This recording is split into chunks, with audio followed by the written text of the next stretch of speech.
George Stevenson on the budget. George Stevenson, 405 Elm Lane in Lindale, Texas. I normally don't ask for tax increases, but in the case of overtime for our sheriff's department, I think we need to look very seriously of how do we get the funds to treat these men and women like they ought to be treated, and the way business, for the most part, would treat them. I don't know where the money comes from. I don't know if there's other places in the budget that we can find it without a tax increase, but I know personally I want the best sheriff's department in the world because I live here.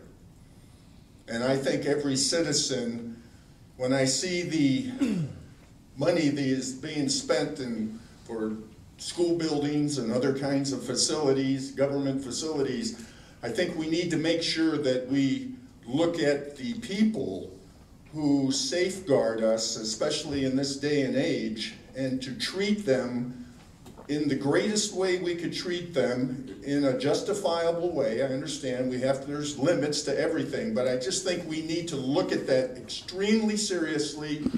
And even if we have to raise taxes, which would be, I know, a very tough case in this community to raise taxes, but at the same time, I believe the argument could be made by you and made in a very, very well-received way when we put into context of the times in which we live and the way the Sheriff's Department needs to be able to act.